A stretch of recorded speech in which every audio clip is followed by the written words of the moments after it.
Salut, je suis le capitaine et je vous souhaite la bienvenue à bord. Aujourd'hui, je vous propose un voyage pour... Junkhead. Premier film du réalisateur Takahide Ori, Junkhead est sorti en France il y a quelques jours et dans très peu de salles de cinéma. Trop peu, et au vu de la concurrence, il y a très peu de probabilité pour qu'il soit encore en salle à l'heure où vous déciderez de participer à ce voyage. Mais si vous avez la possibilité de le voir d'une manière ou d'une autre, n'hésitez pas. Cela dit, avant toute chose, de quoi parle ce film?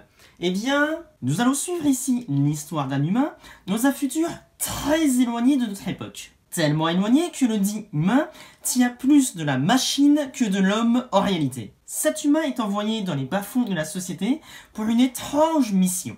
Voilà, basiquement, le résumé de ce film. Oui, je sais. Si je n'en dis pas plus, c'est parce que c'est le genre de film dont il vaut mieux ne pas avoir trop de connaissances du scénario pour pouvoir l'apprécier à sa juste valeur. Valeur que, je vais être honnête, je n'ai pas su apprécier à titre personnel, mais c'est le genre de film qui a des qualités, je lui reconnais bien volontiers. Et on va commencer par ça. Déjà, on ressent bien l'oppression de cet autre monde. Non, pas celui-là. On apprend avec lui les codes de cet univers et on accepte de rentrer dans le terrier du lapin blanc pour savoir pourquoi il est en retard, bordel de Poséidon. Non, attendez, ça c'est une autre histoire. Les décors sont assez travaillés et détaillés pour qu'on croie à cet univers et à l'oppression du personnage principal, surtout dans la mesure où on sait que c'est une personne seule, Takahide Ori, qui a travaillé dessus pendant 8 ans quand même, et sur ce point je ne peux que respecter le travail du bonhomme. Il a des messages à faire passer. Il se pose des questions dans sa vie et veut nous les transmettre à travers son œuvre. Qu'est-ce qui définit l'humanité? Son corps ou son esprit? Qu'est-ce qu'une civilisation? L'avancée technologique est-elle réellement un progrès ou n'est-elle au fond qu'un prétexte pour que l'homme puisse continuer à servir son prochain comme il l'a toujours fait et comme il le fera toujours? Ouais, vous l'aurez compris ici, ce n'est pas le genre de film feel good que je vous propose. Même s'il y a quelques touches d'humour ici et là, malheureusement, ou heureusement, c'est selon. Et je vous avoue qu'à titre personnel, encore une fois, ça fait partie des problèmes que j'ai avec ce film. Alors attention ici, on est très loin d'un film Marvel, je vous rassure. Coucou Doctor Strange 2. Mais on a quand même quelques blagues en dessous de la ceinture, ici et là, ce qui est un peu dommageable, surtout quand on est encore dans le côté recherche de la compréhension des règles de ce monde, vous voyez? Et de même, il va bien falloir qu'on en parle à un moment donné. Je n'aime pas la stop motion, désolé. Alors attention, je respecte encore une fois le travail fourni ici et dans les autres œuvres faites ainsi. Et en soi, malgré tout, il y en a qui arrivent à me toucher comme Coraline, Kipo et l'âge des animonstres.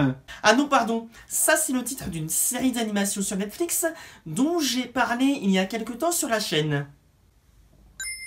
Non, je voulais parler de Kubo et l'armure magique. Ou de l'épée magique, il me semble.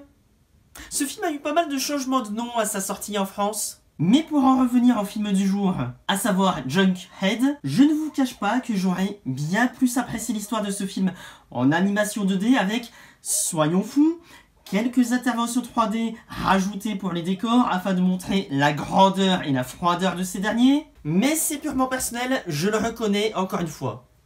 Car en dehors de ça, je n'ai pas grand chose d'autre à lui reprocher. Si bien que, même si à titre personnel, je n'ai pas aimé ce film à cause de cela, je vous encourage malgré tout à lui donner sa chance, car il sort assez suffisamment des sentiers battus pour qu'on puisse lui porter une certaine attention. Surtout quand on voit les prochains films d'animation qui vont sortir en salle, et qui, eux, vont avoir un certain succès auprès du grand public. Je prends le pari ici.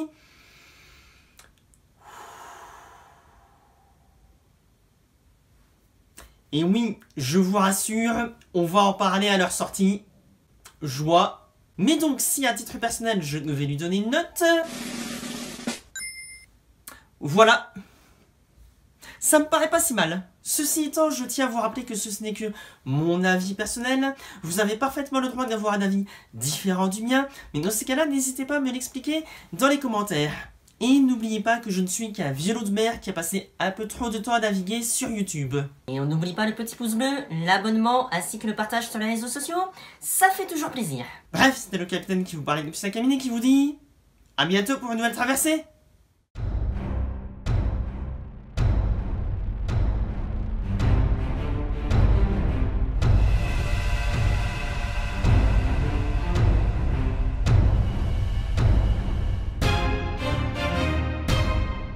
Alors pour l'anecdote, j'ai dû redoubler les scènes où on me voit face caméra, tout simplement parce que la première fois j'avais mal cadré ma tête.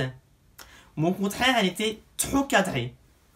Donc, petit conseil de cadreur, vérifiez avant de tourner que vous avez bien cadré. Sinon vous risquez de tout recommencer. Voilà, c'était cadeau.